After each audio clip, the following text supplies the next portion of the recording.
ba't sabi mo hindi mo ko iwan? Di pa ba bayan na ako'y mag-isa? Di ba't sabi mo sabay tayong tatanda?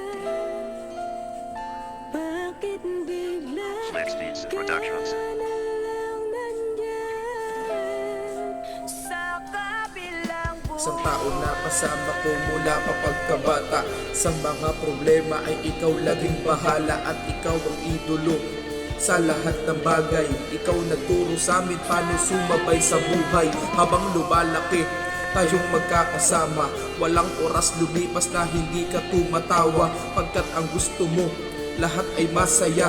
Lagi kang nariyan kapag kami ay may problema. Hindi ka pumapayag na kami ay mapahamak.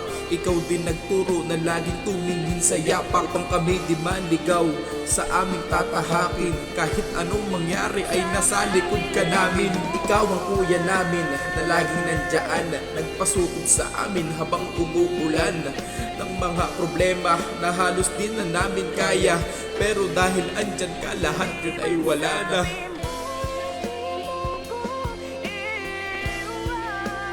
Di pa ba bayan na ako'y mag-isa? Di ba't sabi mo sabay tayong tatanda?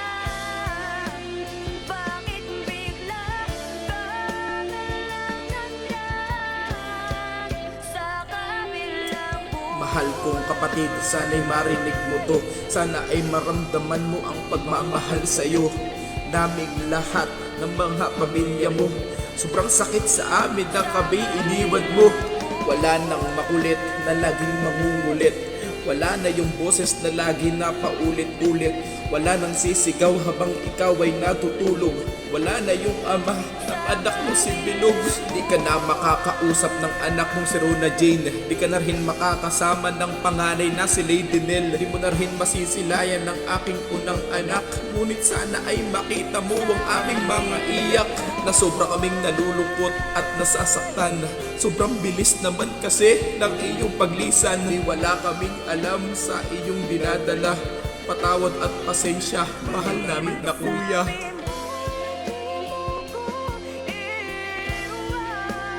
Di pa ba bayan na ako'y mag-isa? Di ba't sabi mo sabay tayong tatanda? Bakit bigla ka na lang nandyan sa kabilang buhay? Isang araw ng Huwebes ng aming mabalitaan, habang kami ni Papa ay meron pang nilalabanan, nang biglang dumating sa amin ang malungkot na balita. Isang tanong sa isip namin, bakit mo yun nagawa? Ang dami pa ng mga plano na ating bubuuhin. Lalampasan mo pa diba yung average namin? At magiging guru ka pa tulad ng iyong pangarap. Ngunit bakit mo pinutol ang iyong pangarap? Sana ang lahat na to ay isa lamang panaginip upang mapawi ang lahat ng naramdamang sakit. Kaso ay hindi, sobrang sakit kung iisipin. Totoo at tunay, wala ka na sa amin. Pero kahit ganito, sana'y maging maligaya ka. Wala na yung sakit na iyong nadarama. Kami nang bahala sa mga naiwan mong alaala. Di ka namin malilimutan, mahal namin na kuya.